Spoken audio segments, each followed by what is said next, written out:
Any day now, Caesar's going to try to march across Hoover Dam and kick NCR out of the Mojave.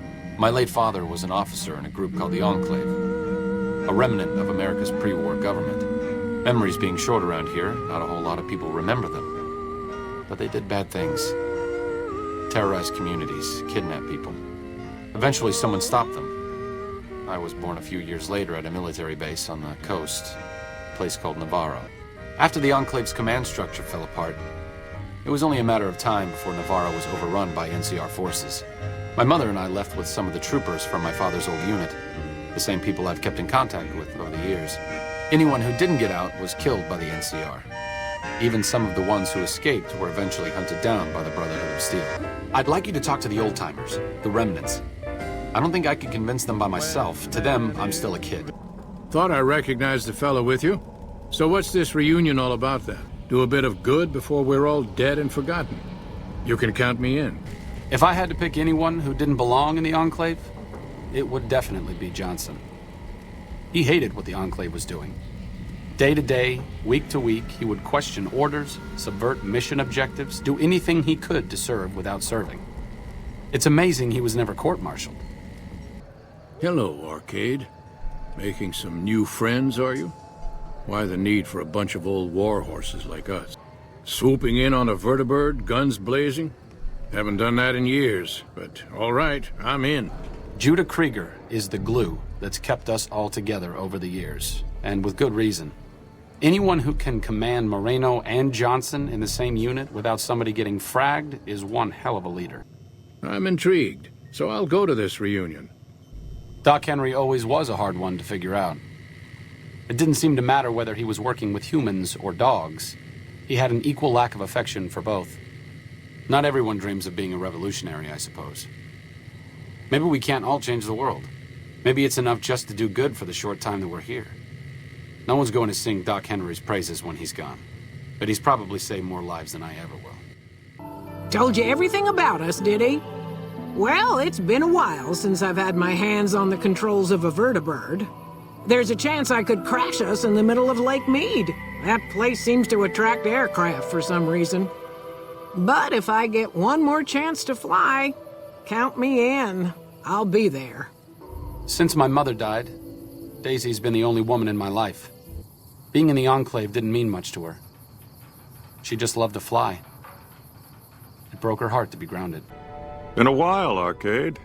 So, what's the point of all this? Can't find any younger mercenaries? I'll show up at this gathering of yours. It might be good to see the others. Johnson excluded. Moreno took the fall of the Enclave hard.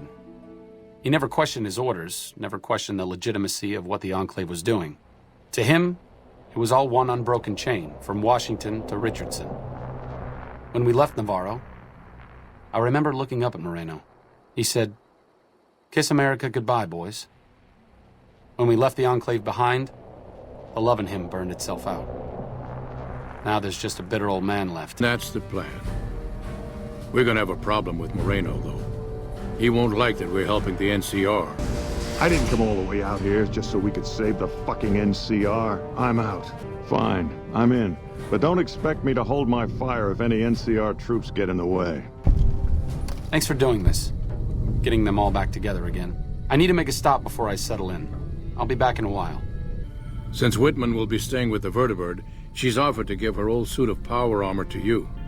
I appreciate you keeping Orion in the group. Since I won't be needing my armor, makes the cockpit a bit cramped, you should take it. Like I said, I needed to go do something. This is it. It belonged to my father. I thought I might wear it at Hoover Dam, but after you talked me out of it, I didn't see the point in hanging on to it any longer. Are you ready to head for the dam? Caesar's Legion is due to attack at any moment.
And who are you to come before me? You don't bear the mark of the bear, yet you are ready for battle. We shall see how brave you are when nailed to the walls of Hoover Dam, your body facing west so you may watch your world die.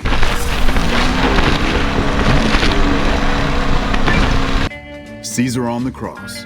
Been a long time since I've seen the kind of work you've laid down today. A damn long time. And the screams of those Legion bastards as they kick dirt running east like a choir of angels to my ears. Speaking of, that crazy light show over the fort? What the fuck was that? Some kind of thumb of God you called down? Amazing. Fucking amazing. And, well, these boys with you? Hello there, Smiley.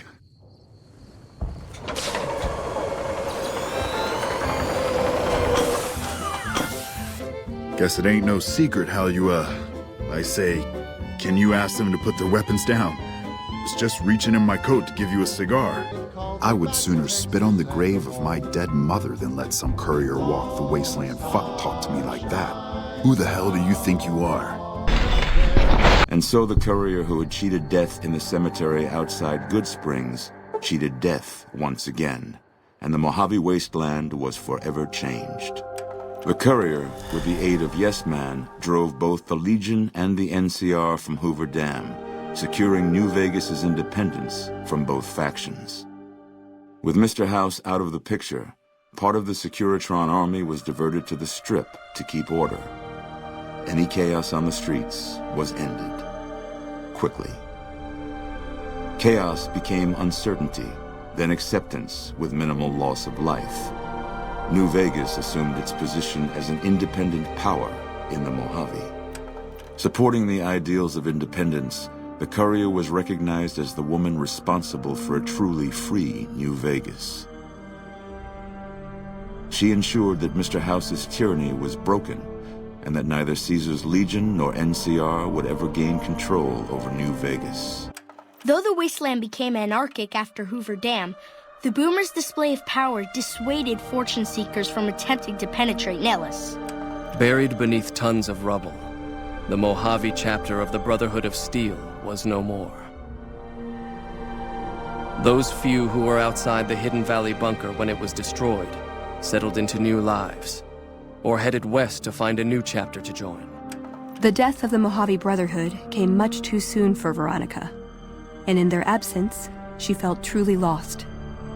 Yet in its wake, she took small comfort in her decision to remain by their side through their few remaining days. After the courier ensured New Vegas remained free, the followers found that independent Vegas was even more unstable and violent than before. Old Mormon Fort became excessively burdened by the influx of patients, struggling to provide even the most basic of services. Arcade was tending to the locals of Freeside when he learned that Caesar's Legion had been defeated, and NCR was being pushed out of New Vegas. Though he found that independence for New Vegas was not all he hoped it would be, Arcade did his best to help the locals govern themselves. During the Battle of Hoover Dam, the Great Khans quickly evacuated Red Rock Canyon and headed north and east into the plains of Wyoming. There, they reconnected with the followers of the Apocalypse and rebuilt their strength. Bolstered by ancient knowledge of governance, economics, and transportation, they carved a mighty empire out of the ruins of the Northwest. After their bold arrival at Hoover Dam, the remnants disappeared as quickly as they came. Legends of their power spread throughout the Southwest, a reminder of why people once feared the sight of vertibirds in the sky. And so the courier's road came to an end, for now. In the new world of the Mojave wasteland, fighting continued, blood was spilled, and many lived and died just as they had in the old world. Because war never changes.